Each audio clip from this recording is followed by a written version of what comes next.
Filho e do Espírito Santo. Amém. Ave Maria, cheia de graça, o Senhor é convosco.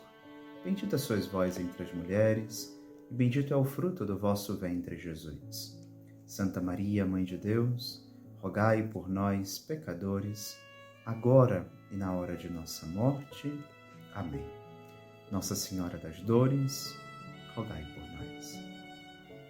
Pois bem, meus irmãos, nós vamos dar agora continuidade ao nosso retiro, agora a nossa terceira meditação. Sim, no primeiro dia, fomos com Jesus à Cidade Santa, subimos a Jerusalém, chegamos neste encontro com o Senhor que vinha, nessa entrada triunfal ao encontro da sua cidade, restaurar aquela realidade há tanto aguardada e esperada pelo povo. Ontem, na segunda-feira, nós fomos a Betânia com Maria, com Judas, os dois personagens que contrapunham-se de certa forma no Evangelho de semana passada, de ontem, na meditação passada, Nós escutávamos essa dupla realidade da generosidade de um lado, da mesquinhez do outro. Hoje, nossa terceira meditação, nesse terceiro dia do nosso retiro espiritual, a igreja nos conduz a um lugar muito, muito íntimo, muito profundo. Vamos agora ao cenáculo. Já não estamos mais apenas diante da entrada triunfal de Jesus, nem somente diante dos acontecimentos exteriores da paixão, mas adentramos, de certa forma, aquilo que é o cerne desse encontro, que parte da entrega livre do Senhor, esse encontro com a nossa alma, encontro no amor que Jesus demonstra até as últimas consequências. Hoje nós somos introduzidos no coração de Cristo, no drama silencioso da traição, da fraqueza humana e do amor que também permanece até o fim. O Evangelho nos apresenta uma cena de extrema delicadeza e, ao mesmo tempo, também de intensa dor. Jesus está à mesa com os seus discípulos. É um momento de proximidade, de comunhão, de amizade.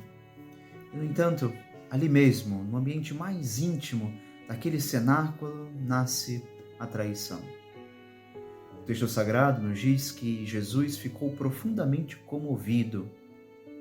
Ele não é indiferente, ele não é frio, ele sente, ele ama e sofre.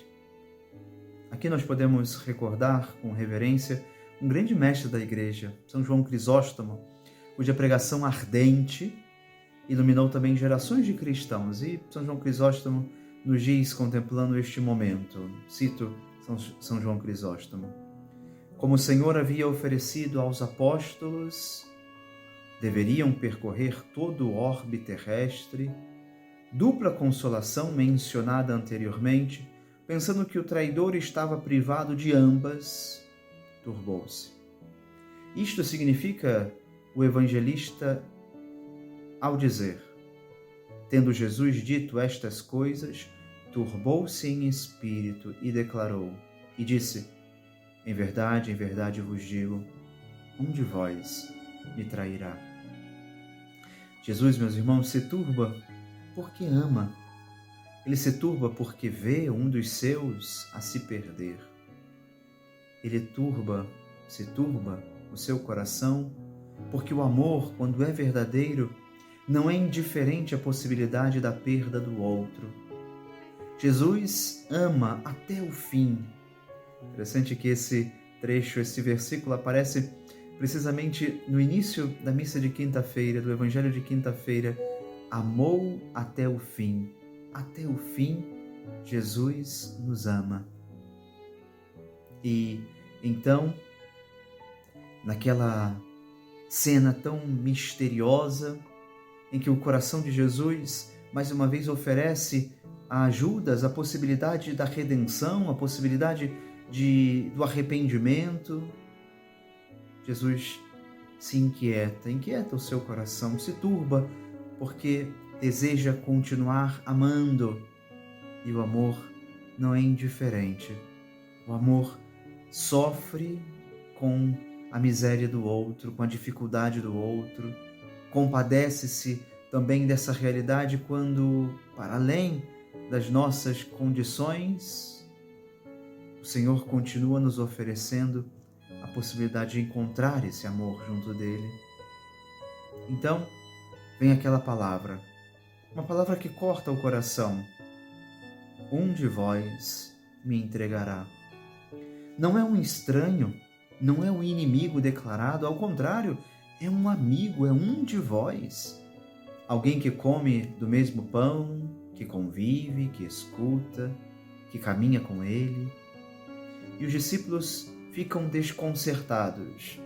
Eles olham uns aos outros, há silêncio, há tensão, no ar paira uma inquietação.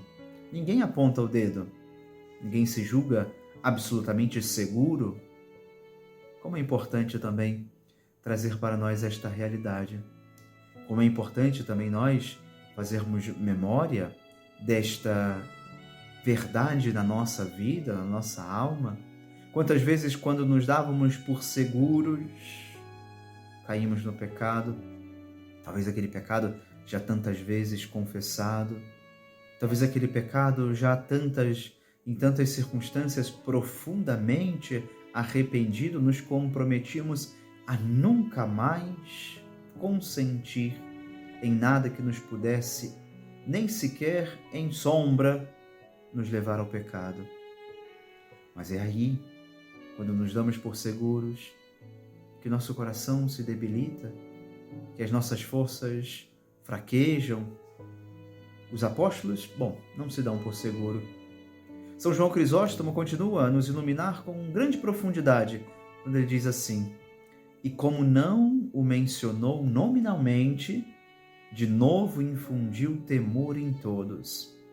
Por isso segue: olhavam-se, pois, mutuamente os discípulos, hesitando sobre quem falava. E certamente, não tendo consciência de mal algum em si mesmos, consideravam, contudo, a declaração de Cristo mais digna de crédito que seus próprios pensamentos. Conheciam o Senhor, sabiam que Ele perscrutava os corações, sabia que Ele entendia quem estava diante de si. Inquietavam-se também eles, porque podiam ser os traidores. Que atitude tão bela e tão necessária para nós, meus irmãos. Eles não confiam plenamente em si mesmos, sabem que podem traí-lo, sabem que o coração humano é frágil, sabem que são capazes de cair, de pecar, de dizer não à graça, de trair. Talvez este seja um dos pontos centrais deste terceiro dia do nosso retiro. Reconhecer a nossa fragilidade, não com desânimo, mas com verdade, não com desespero, mas com humildade. Porque o perigo maior não é cair, é pensar que nunca vamos cair, é pensar que não há condição de nós dizermos não ao Senhor e vamos percebendo o contrário, vamos percebendo na nossa vida quão frágil somos constituídos e quão miseráveis são as nossas proposições apoiadas em nossas forças.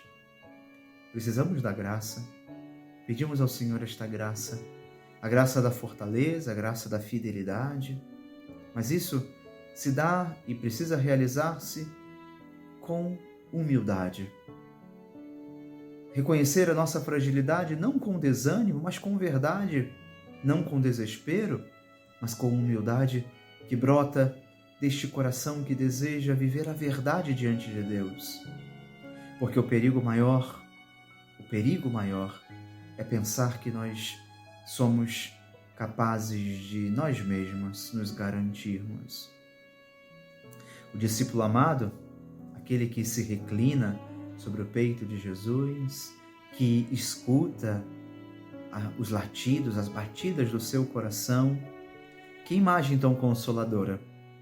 Em meio à confusão, à incerteza, ao medo, há um lugar seguro, o coração de Cristo. Aqui podemos recordar uma bela intuição de Orígenes, um dos primeiros grandes pensadores cristãos, que nos ajuda a compreender também esta cena. Considero, porém, que isto também indica que São João, reclinando-se sobre o Verbo e descansando em seus segredos mais íntimos, repousava no regaço do Verbo. Este é o convite para nós hoje. Reclinar a nossa vida no coração de Jesus, permanecer nele, buscar intimidade com ele, porque é nessa proximidade que encontramos luz, força, verdade. Mas, ao mesmo tempo, o Evangelho nos apresenta o drama de Judas.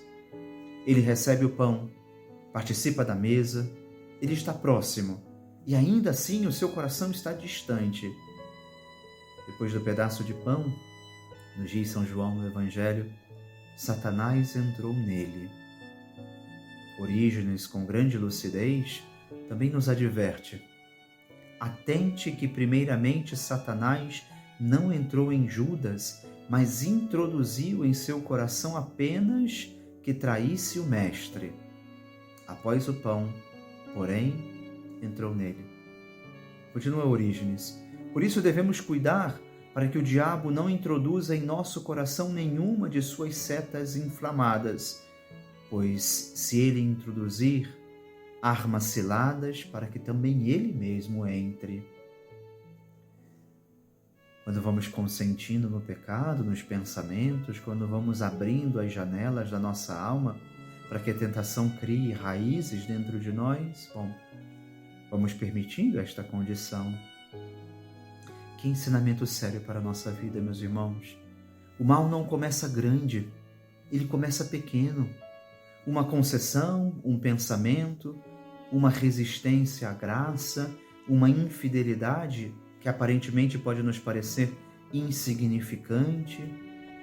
Se não vigiamos, aquilo que era pequeno cresce, toma espaço, domina. Por isso, este retiro é também um chamado à nossa vigilância interior. O que está entrando no meu coração? Poderíamos nos perguntar nesta meditação. Que pensamentos eu estou alimentando? Que atitudes eu permito? Ninguém cai de repente. A questão é sempre preparada, pouco a pouco. Dizíamos na outra meditação, uma casa não cai senão a marretadas, a pequenas marretadas, a pequenos esforços diários, pequenos, aparentemente insignificantes. Pouco a pouco, a queda se prepara. Então, Judas sai. O Evangelho diz algo profundamente simbólico. Era noite. Este versículo, estas duas palavras, traduzem não só o que estava acontecendo, o que, na realidade daquela cena, poderia emoldurar os acontecimentos, mas também o que estava no profundo do coração. Era noite no coração de Judas. São Gregório Magno, com sua sabedoria pastoral, nos ajuda também a compreender essa verdade.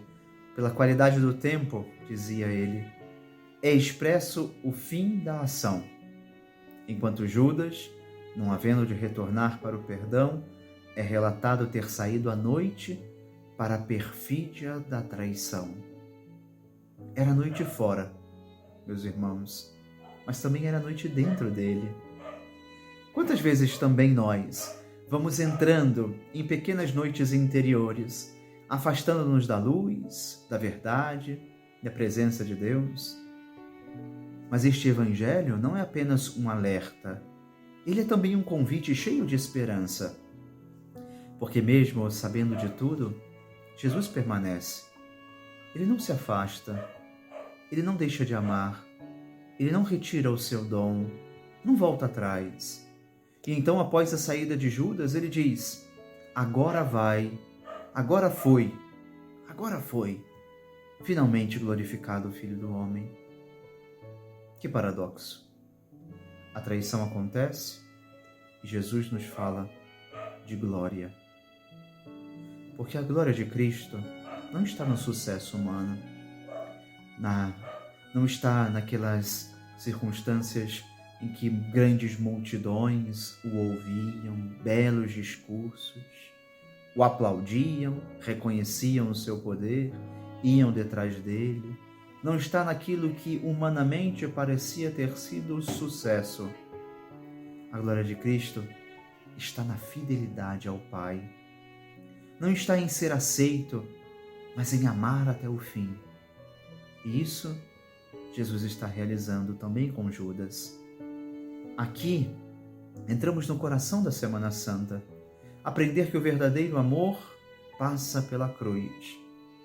Também Pedro aparece neste evangelho, generoso, impulsivo, sincero, mas ainda frágil. Darei a minha vida por ti, diz ele.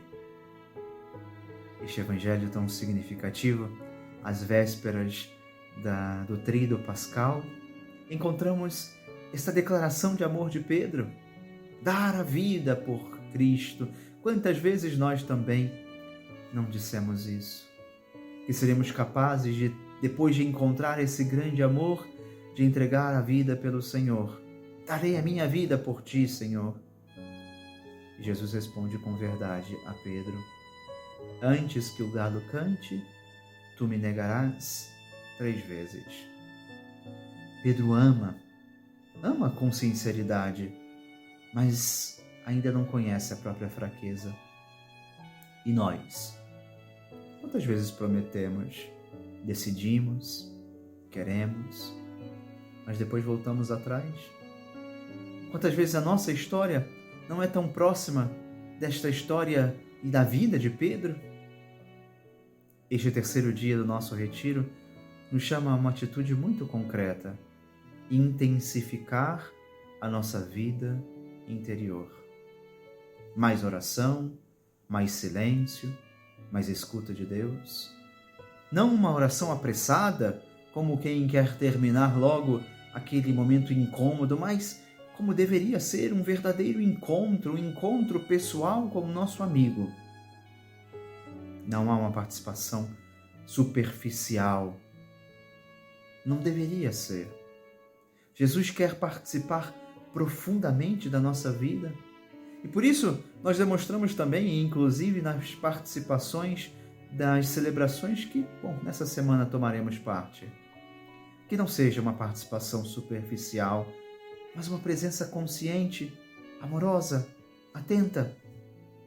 A Semana Santa não pode ser vivida de qualquer maneira. Ela pede de nós recolhimento, pede profundidade, pede de nós decisão. Talvez o Senhor, a Senhora, não possa parar completamente as atividades. Talvez tenha compromissos, responsabilidades, e mesmo que estejamos vivendo esse tempo de retiro, ainda assim estamos em meio às nossas muitas preocupações, muitas obrigações desta semana. Mas com certeza, nós podemos e devemos criar espaços de encontro com Deus, reduzir distrações, evitar barulhos excessivos, reservar momentos de silêncio, fazer um exame de consciência mais sério, preparar-se bem para a confissão, participar das celebrações com o coração aberto. Esse é o nosso retiro, esse é o nosso caminho. Porque no fundo, a grande pergunta deste evangelho não é quem vai trair Jesus, mas como está o meu coração diante dele? Pergunta que Jesus nos faz hoje. A você que nos escuta, que participa conosco. Como está o nosso coração diante de Jesus? Quais são as amarras? O que nos impede de viver a liberdade do encontro com Ele? O que nos preocupa? O que nos tem também aprisionado, levado para longe dele? Nos tem impedido de verdadeiramente viver a profundidade desse encontro com o seu amor? Estou próximo ou aparentemente próximo? Estou com ele ou apenas ao redor dele? Sou fiel ou estou começando a negociar aquilo que eu sei que o Senhor me pede. Hoje, meus irmãos, nesse terceiro dia, peçamos a graça de permanecer. Permanecer mesmo na dificuldade, mesmo na aridez, mesmo na fraqueza. E, sobretudo, peçamos a graça de amar. Amar como Cristo ama, amar sem cálculos, amar até o fim. Que não saiamos deste retiro da mesma forma como nós entramos, ao contrário, que esta semana realmente transforme as nossas disposições, que estejamos atentos, abramos o coração aos bons propósitos que o Senhor deseja nos comunicar nestes dias santos, dias de encontro com Ele. Que algo mude em nós, que algo em nós verdadeiramente se converta, que algo em nós se entregue, que de fato, ao final desta nossa caminhada, possamos não apenas contemplar a paixão de Cristo, mas participar dela com um coração renovado, humilde e repleto, pleno, cheio de amor.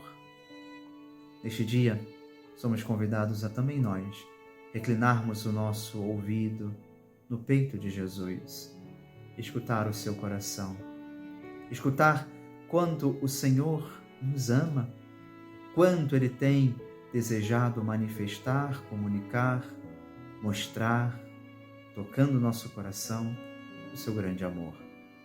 Hoje é dia de nos darmos conta desta realidade.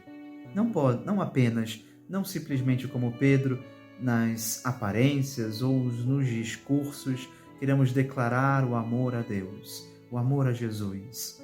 Não só com a nossa vida, com os nossos atos, com a vigilância de quem foge das ocasiões, de quem deixa para trás as oportunidades, de quem fecha o coração para as ocasiões de pecado, para não permitirmos, não consentirmos que o demônio encontre também a fraqueza em nós, para que coloque no nosso coração a semente da tentação, daquilo que corre e ameaça a nossa alma, corre o risco de nos perder, de nos levar para longe do Senhor. Escutando o palpitar do coração de Cristo, ouvimos o seu coração, sentimos o profundo do seu amor e desejamos viver nesta quarta-feira santa, nesta terça-feira santa, viver a profundidade deste amor que é capaz de nos libertar e de nos colocar diante da grandiosidade do que o Senhor está realizando na nossa vida, especialmente nesta semana, quando, entregando-se à morte, garante para nós o ingresso, a possibilidade de adentrarmos o céu, onde Ele nos aguarda. Ave Maria, cheia de graça, o Senhor é convosco. Bendita sois vós entre as mulheres, e bendito é o fruto do vosso ventre, Jesus. Santa Maria, Mãe de Deus, rogai por nós, pecadores, agora e na hora de nossa morte. Amém. Nossa Senhora, refúgio dos pecadores, rogai por nós. Em nome do Pai, e do Filho, e do Espírito Santo. Amém. Amanhã, na quarta-feira santa, a nossa meditação também, às 21 horas, nós vamos rezando logo após a nossa procissão do encontro, a Santa Missa, esse breve momento de recolhimento interior, para também escutarmos um pouquinho o que o Senhor nos deseja comunicar a cada dia desta Semana Santa, abrindo nosso coração à ação de Deus que vem ao nosso encontro.